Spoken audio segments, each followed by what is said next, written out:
नमस्कार, मैं हूं रमन ओमगाई और स्वागत है आपका न्यूज इंडिया में। उत्तर प्रदेश के विधानसभा चुनाव नजदीक आते ही सभी राजनीतिक पार्टियों ने कमर कस ली है। इसके मद्देनजर मथुरा जिले में केंद्रीय गृह मंत्री अमित शाह सुबह तीर्थ नगरी वृंदावन पहुंचे, जहां पर उन्होंने वृंदावन के बांके बिहारी मंदिर में दर्शन किए। इसके साथ ही केंद्रीय गृह मंत्री अमित शाह ने बीजेपी कार्यकर्ताओं से भी मुलाकात की और फिर ठाकुर बांके बिहारी मंदिर दर्शन करने पहुंचे।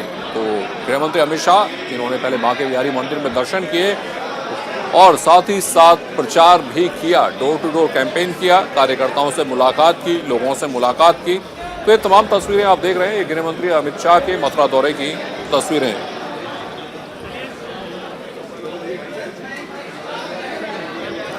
तो ये अमित शाह का डोर टू डोर कैंपेन आप देख रहे हैं। मथुरा के दौरे पर है गृह मंत्री अमित शाह और ये तस्वीरें इस वक्त आप अपने स्क्रीन पर देख रहे हैं। बांके बिहारी की पूजा अर्चना उन्होंने की, साथ ही साथ कार्यकर्ताओं से मुलाकात की, डोर टू डोर प्रचार भी किया। और हमारे सहयोगी गौरव जुड़े हुए हमारे साथ। गौरव, जो लगातार आपको हर तस्वीर दिखा रहे थे गृह मंत्री अमित शाह के दौरे की, गौरव ने आपको बांके बिहारी मंदिर पे भी जब गृह मंत्री अमित शाह पहुंचे वो तमाम तस्वीरें दिखाई, तमाम तस्वीरें आप तक पहुंचाई। गौरव मेरे साथ जुड़े हुए हैं। तो गौरव, ये तमाम जो तस्वीरें आपने दिखाई, ये उत्तर प्रदेश में काफी कुछ कहती हैं।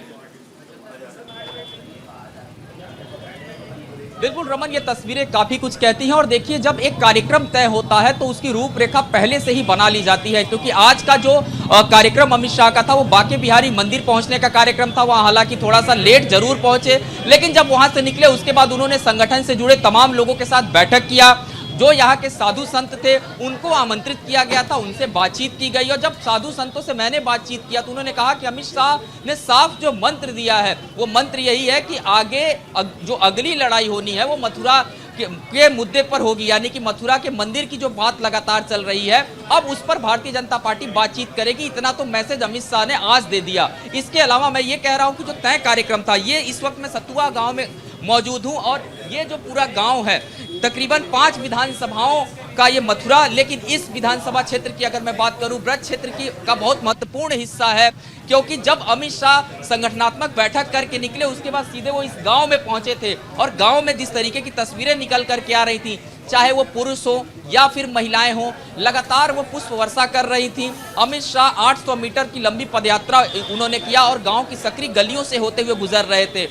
और लगातार जो जनसंपर्क अभियान अमित शाह का है, चाहे पश्चिमी उत्तर प्रदेश की बात करें, कैराना की बात करें या फिर हम मथुरा की बात करें, मथुरा में आज 3 से 4 घंटे का जो एक समय दिया है गृह मंत्री अमित शाह ने, वो बहुत बड़ी रणनीति का हिस्सा है, क्योंकि चुनाव है और चुनावी फाइट में माहौल बहुत टाइट है। ऐसे में इन चीजों को भारतीय जनता पार्टी समझ रही है और अमित शाह की जो अपनी रणनीति है, क्योंकि ये जो था डोर टू डोर मिलने का जो कार्यक्रम था ये पहले से तय नहीं था। जब बैठक हुई और आज बैठक में अमित शाह ने आरएसएस के साथ, यानी कि राष्ट्रीय स्वयंसेवक संघ के जो कुछ पदाधिकारी थे, क्षेत्रीय पदाधिकारी थे, उनके साथ भी कम से कम 15 मिनट की मंत्रणा की। उसके बाद से वो इस गांव की तरफ निकल आए और यहाँ पर आने के बाद तकरीबन जितने भी ग्रामीण थे उनके साथ बातचीत किया और इस कार्यक्रम में उन्होंने ग्रामीणों से सीधा संवाद किया है। और जो तस्वीरें लगातार निकल करके आ रही थी वो बता रही हैं कि आखिर भारतीय जनता पार्टी ने माहौल किस प्रकार का मथुरा में बना रखा है। हालांकि आज अगर बात करें, पूरा सुबह से जहां से अमित शाह निकले, जिन जिन लोगों से मुलाकात कर रहे हैं, वो यही एक मैसेज देने की कोशिश की जा रही है कि ब्रज क्षेत्र काफी मजबूत है भारतीय जनता पार्टी के लिए। यहां से श्रीकांत शर्मा की अगर बात करें, ऊर्जा मंत्री हैं यूपी सरकार में, काफी उन्होंने काम किया है। और लगता है इस बार जिस तरीके का माहौल, जो वैक्यूम लगातार भारतीय जनता पार्टी से बनाया जा रहा है, वो ये मैसेज देने की कोशिश की जा रही है कि इस बार मथुरा का मंदिर वाला जो मुद्दा है वो बहुत महत्वपूर्ण रहने वाला है। रमन, बिल्कुल गौरव, इस तमाम जानकारी के लिए आपका बहुत बहुत शुक्रिया। और आपको सीधा लिए चलते हैं मोदी नगर, जहां राजनाथ सिंह संबोधित कर रहे हैं। परिवारों को मैं जानता हूं कि अपने घर के बड़े बुजुर्गों का इलाज इसलिए नहीं करा पाते थे, लाखों रुपए खर्च हो जाएंगे। पता नहीं वो योजना किस हद तक आपके पास पहुंची है, लेकिन धीरे धीरे काफी लोगों तक पहुंच गई है आयुष्मान भारत योजना। लेकिन आज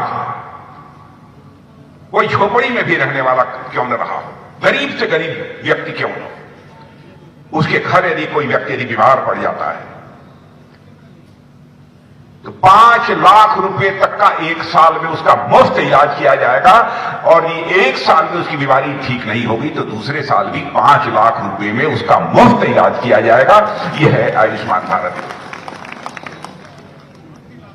इस प्रकार की योजनाओं की तो कभी किसी ने कल्पना नहीं की होगी। भारत में कोई ऐसा प्रधानमंत्री आएगा और इस प्रकार की योजनाओं को यहां पर लागू करने का काम करेगा।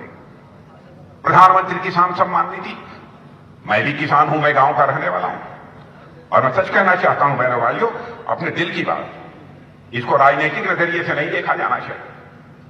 मैं जब छोटा था तब से गांव में रहता था, हाफ पैंट पहनता था, टाट फट्टे के ऊपर बैठकर हमने प्राइमरी स्कूल की पढ़ाई की है। इंटर कॉलेज में पढ़ने के लिए 3-4 किलोमीटर हाथ में अपना बस्ता झोला लिए हुए मैं पैदल चला जाता था। उस समय मैंने चौधरी शरण सिंह का नाम सुना था। और जब वो गांव गरीब किसानों की बात करते थे तो मेरे मन में उनके प्रति आस्था पैदा होती थी। इसीलिए मुख्यमंत्री बनते ही जब उनका जन्मदिन आया तो मैंने कहा चौधरी शरण सिंह का जन्मदिन जो किसान दिवस के रूप में मनाया जाना चाहिए और किसान दिवस के रूप में मैंने मनाना पड़ा। अब उसके बाद तो सिलसिला चल रहा है। एक आस्था पहले से रही है।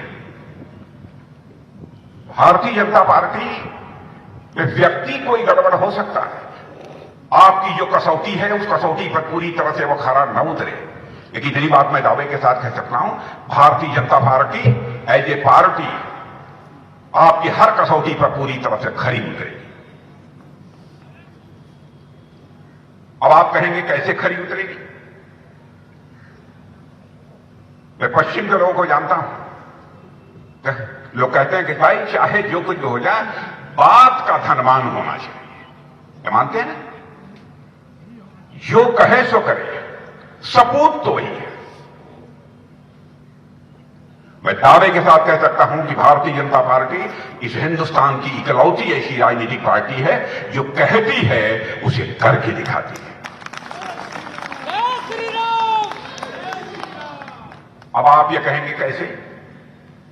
मैं आपको याद दिलाना चाहता हूं 1951 डॉक्टर श्यामा प्रसाद मुखर्जी हमारे उस समय नेता हुआ करते थे, भारतीय जनसंघ हुआ करती थी। उस समय हम लोगों ने कहा था धारा 370 जिसके तहत जम्मू कश्मीर को एक विशेषाधिकार प्राप्त है, अन्य राज्यों से बड़ा दर्जा उसे प्राप्त है, विशेषाधिकार। जिस दिन हमारी भारतीय जनसंघ अथवा भारतीय जनता पार्टी की सरकार बन जाएगी, जम्मू कश्मीर की धारा 370 को हम चुटकी बजाकर समाप्त करेंगे और जम्मू कश्मीर का भी वही दर्जा होगा जो हिंदुस्तान के अन्य राज्यों का होगा। मैं आपसे पूछना चाहता हूं बहनों भाइयों, क्या करके दिखाया नहीं? ये नहीं हम लोग कहते थे हम आएंगे तो नागरिकता कानून बनाएंगे, करके दिखाया कि नहीं दिखाया?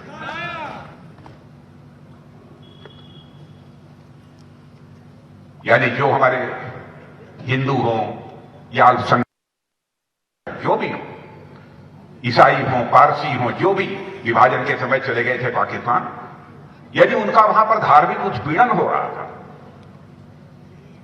हम लोगों ने कहा कि यदि धार्मिक उत्पीड़न के कारण वह भारत लौटते हैं, वापस लौटते हैं, तो उन्हें हम भारत की नागरिकता देंगे और यह कानून हम लोगों ने डंके की चोट पर भारत की संसद में पारित करेंगे। जो हम लोगों ने कहा सब कुछ किया। जैसे राम मंदिर, जब भी चुनाव आता था हम लोग अपने घोषणा पत्र में यह डाल देते थे हमारी सरकार बनेगी तो राम मंदिर बनाएंगे। तो कांग्रेस के लोग कहते थे ऐसा ही कि भाजपा ही जनता की आंखों में धूल झोंकते हैं, राम मंदिर बनाएंगे। लेकिन बहनों भाइयों, अब तो किसी को संदेह नहीं है, भारतीय जनता पार्टी की सरकार बनी, ऊपर वाले को भी मंजूर था। आज उसी अयोध्या की धरती पर भव्य राम के मंदिर का निर्माण हो रहा है, सारी दुनिया के लिए।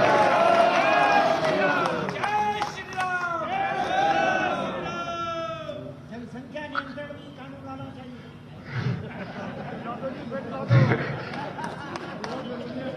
पहले आप लोग स्वयं भी संयम बरतिए।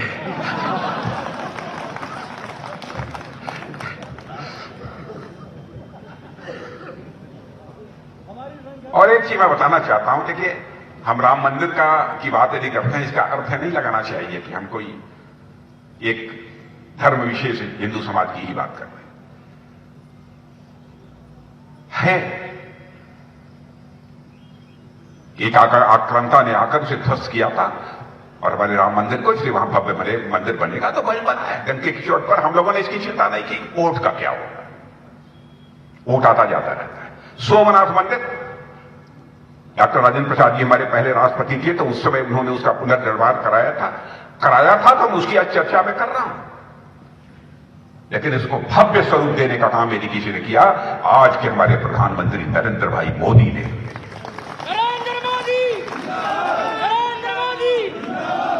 केदारनाथ धाम का क्या हो गया था? इस प्रकार का एक बार प्राकृतिक कहर के कारण जो हालात पैदा हो गए थे, अब वहां के चारों धामों को जोड़ा जा रहा है ऑल वेदर रोड से। हर मौसम में कोई जाना चाहता है तो जा सकता है चारों धाम, गंगोत्री, यमुनोत्री, बद्री धाम, केदार धाम। इसका मतलब यह नहीं कि भारतीय जनता पार्टी केवल मंदिर बनाने वाली पार्टी है। बहनों भाइयों, हम देश बनाने वाली पार्टी है, देश बनाने वाली पार्टी। हम मंदिर भी बनाएंगे, हम देश भी बनाएंगे, लेकिन देश की विरासत को भी हम सुरक्षित रखेंगे।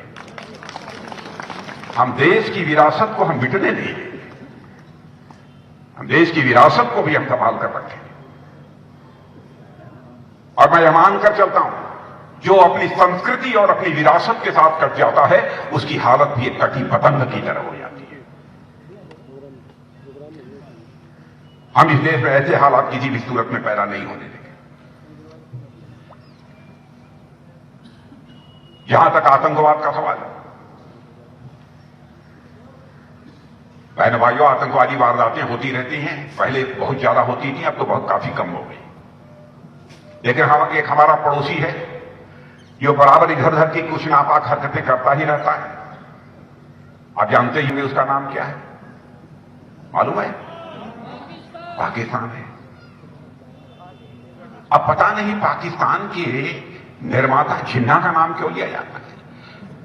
भाई, जिनको यदि राजनीति करनी है, जो उत्तर प्रदेश की राजनीति में जिन्ना का नाम नहीं लिया जाना चाहिए, नाम लिया। और एक और बड़ी खबर इस वक्त आप बता दें, पंजाब के दौरे पर है कांग्रेस नेता राहुल गांधी। राहुल गांधी ने स्वर्ण मंदिर के दर्शन किए। राहुल गांधी के साथ कांग्रेस प्रत्याशियों ने भी दर्शन किए। जलियांवाला बाग भी पहुंचे राहुल गांधी। तो ये बड़ी खबर पंजाब से, पंजाब दौरे पर है राहुल गांधी, स्वर्ण मंदिर में दर्शन किए, उनके साथ कांग्रेस प्रत्याशियों ने भी दर्शन किए। जलियांवाला बाग भी पहुंचे राहुल गांधी। तो राहुल गांधी ने स्वर्ण मंदिर के दर्शन किए। ये आप तस्वीरें आप देख रहे हैं, ये स्वर्ण मंदिर की तस्वीरें हैं जहां राहुल गांधी पहुंचे और उनके साथ कांग्रेस के प्रत्याशी भी मौजूद थे। उसके बाद जलियांवाला बाग भी गए राहुल गांधी। और साथ में आप देख सकते हैं नवजोत सिंह सिद्धू भी नजर आ रहे हैं, रणजीत सिंह चन्नी भी नजर आ रहे हैं। तो तमाम प्रत्याशियों के साथ राहुल गांधी ने स्वर्ण मंदिर में दर्शन किए और उसके बाद उन्होंने जलियांवाला बाग जाकर भी देखा। जलियांवाला बाग भी गए राहुल गांधी। ये तस्वीरें भी आप देख रहे हैं, पंजाब की तस्वीरें हैं, पंजाब के दौरे पर है राहुल गांधी। ये स्वर्ण मंदिर की तस्वीरें हैं जहां राहुल गांधी पहुंचे और वहां दर्शन किए। स्वर्ण मंदिर की तस्वीरें पंजाब की। ये बड़ी खबर पंजाब से, पंजाब में आज राहुल गांधी का दौरा है। नवजोत सिंह सिद्धू भी आप देख सकते हैं, मुख्यमंत्री रणजीत सिंह चन्नी भी आपको नजर आ रहे हैं। तो राहुल गांधी का पंजाब दौरा, जहां स्वर्ण मंदिर में उन्होंने दर्शन किए। तमाम प्रत्याशी कांग्रेस के वो भी मौजूद थे। इस बार कांग्रेस को कड़ी चुनौती पंजाब में मिल रही है। आम आदमी पार्टी भी सामने है। तो कांग्रेस के ही कैप्टन अमरिंदर सिंह ने कांग्रेस से अलग होकर अपनी पार्टी बना ली है, जिसने भारतीय जनता पार्टी के साथ गठबंधन किया है। तो कांग्रेस के सामने इस वक्त भारतीय जनता पार्टी, कैप्टन अमरिंदर सिंह की पार्टी, अकाली और इसके अलावा आम आदमी पार्टी भी ताल ठोक रही है। और ये तस्वीरें आप देख रहे हैं, ये स्वर्ण मंदिर की तस्वीरें हैं जहां पर राहुल गांधी पहुंचे हैं दर्शन के लिए। जलियांवाला बाग भी वो गए। तो इस वक्त रणजीत सिंह चन्नी, नवजोत सिंह सिद्धू, राहुल गांधी और तमाम कांग्रेस के प्रत्याशी यहां पहुंचे हैं स्वर्ण मंदिर में दर्शन के लिए। तो यहां पर इस वक्त कांग्रेस एकजुट नजर आ रही है। तो ये दो तस्वीरें आप देख रहे हैं, पंजाब में राहुल गांधी का प्रचार, स्वर्ण मंदिर में वो पहले पहुंचे और उसके बाद ये दूसरी तस्वीर भी आप देख सकते हैं। ये तस्वीर है जब उनका काफिला पंजाब में निकला है। तो राहुल गांधी प्रचार कर रहे हैं पंजाब में कांग्रेस के लिए। कांग्रेस ऐसा राज्य है जहां पर, पंजाब एक ऐसा राज्य जहां पर कांग्रेस की सरकार और पूरी कोशिश कांग्रेस की यही है कि इस बार भी उन्हें जीत हासिल हो, लेकिन पंजाब में भी इस बार चुनौती आसान नहीं है।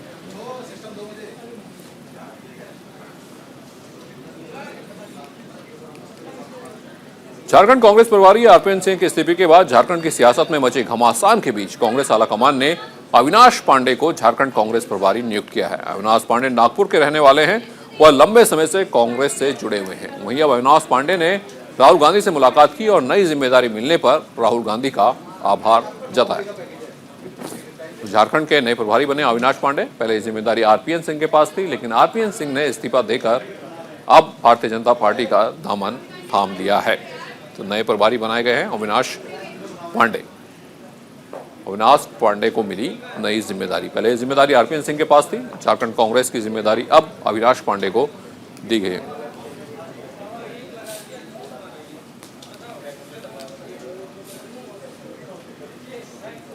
और एक और बड़ी खबर आपको बता दें, कोवैक्सीन और कोविशील्ड को मिली मंजूरी, बाजार में बिकने के लिए ये मंजूरी दी गई है। तो ये बड़ी खबर आपको बता दें, कोवैक्सीन और कोविशील्ड को अब मंजूरी मिल चुकी है। बाजार में ये दवाइयां, ये वैक्सीन उपलब्ध होंगी। तो बाजार में बिकने के लिए उपलब्ध हैं कोवैक्सीन और कोविशील्ड। इन दोनों वैक्सीन को मंजूरी मिल चुकी है। बाजार में बिकने के लिए मंजूरी मिली कोवैक्सीन और कोविशील्ड को। तो ये बड़ी खबर आपको बता रहे हैं।